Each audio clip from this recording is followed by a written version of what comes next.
আসসালামু আলাইকুম রহমতুল্লাহ।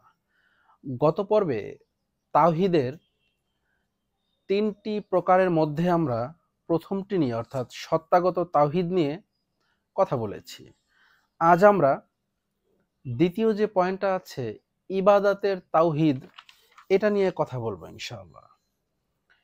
ইবাদাতের তাওহিদ হলো সর্বপ্রকার ইবাদতকে আল্লাহ তাআলার জন্য একনিষ্ঠ করা এবং অন্য কাউকে তাতে অংশীদার না করা। কোরআন মাজিদে ইবাদত শব্দটি দুটো ভিন্ন অর্থে ব্যবহার করা হয়েছে। প্রথম হচ্ছে উপাসনা এবং আরাধনা অর্থে। যেমন আল্লাহ তাআলা বলেন, তোমরা সূর্য এবং চাঁদকে সিজদা করো না, তোমরা সিজদা করো ওই সত্তার উদ্দেশ্যে যিনি সৃষ্টি করেছেন এগুলোকে, যদি তোমরা আদতেই তার ইবাদতকারী হও। সূরা হামিম সেজদাতে আল্লাহ বলছেন এটা। সেকেন্ড হচ্ছে আনুগত্য এবং মান্য করা অর্থে। যেমন আল্লাহ তাআলা বলেন, হে আদমের সন্তানেরা, আমি কি তোমাদের থেকে এ প্রতিশ্রুতি নেইনি যে তোমরা শয়তানের ইবাদত করবে না?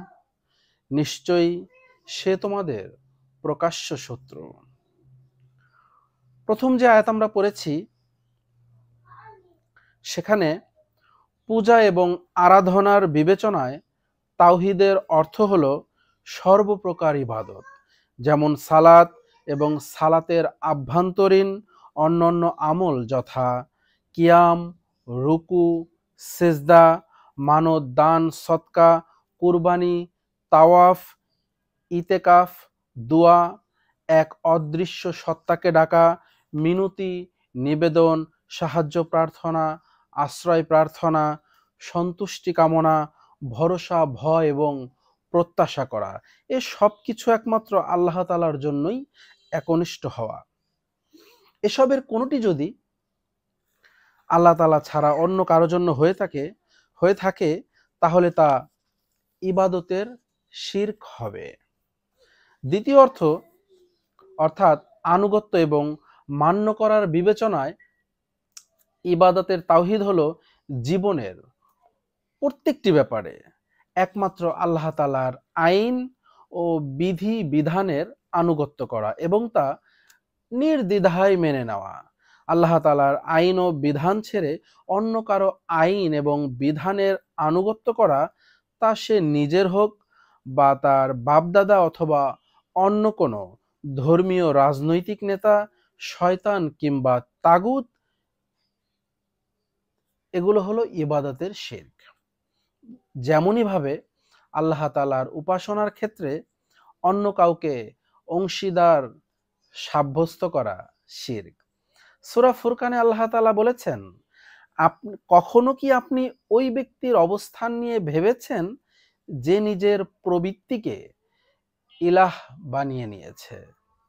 এই আয়াতে স্পষ্টভাবে নফসের আনুগত্য করাকে, মানে নিজের মনকে ইলাহ বানানো বলা হয়েছে, যেটা সুস্পষ্ট শিরক। সূরা আনামের একটি আয়াত লক্ষ্য করলে দেখা যায় যেখানে আল্লাহ তাআলা বলেছেন, নিঃসন্দেহে শয়তান তার সঙ্গীদের অন্তরে সংশয় ও সন্দেহ সৃষ্টি করে, যাতে তারা তোমাদের সঙ্গে বিবাদে লিপ্ত হয়।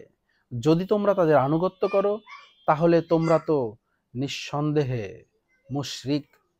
এতে শয়তানের আনুগত্য পরায়ণতাকে স্পষ্ট ভাষায় শিরক বলে অভিহিত করা হয়েছে। সূরা মায়েদায় মহান আল্লাহ তাআলা বলেছেন, আর যারা আল্লাহ তাআলার অবতীর্ণকৃত বিধান অনুযায়ী বিচার কার্য করবে না তারাই হচ্ছে কাফির। যারা আল্লাহ তাআলার অবতীর্ণ করা বিধান অনুযায়ী বিচার কার্য করে না তাদেরকে ফাসেক বা জালিম বলে অভিহিত করা হয়েছে সূরা মায়েদায় ৪৫ এবং ৪৭ নম্বর আয়াতে। তো ইবাদতের এই দুটো অর্থকে সামনে রাখলে এর আলোকে ইবাদতের তাওহীদের অর্থ দাঁড়াবে সর্বপ্রকারের ইবাদতের নিয়ম তথা সালাতে হজ, রোজা, জাকাত, সদকা, রুকু, সিজদা, আনুগত্য, দাসত্ব, অনুসরণ এবং অনুকরণ সবকিছু একমাত্র আল্লাহ তাআলার জন্য একনিষ্ঠ হতে হবে। আর এসব ইবাদতের কোনোটিতে মহান আল্লাহ তাআলার সঙ্গে অন্য কাউকে শরীক করার নামই হলো ইবাদাতের শিরক। আল্লাহ তাআলা আপনাকে আমাকে হেফাজত করেন।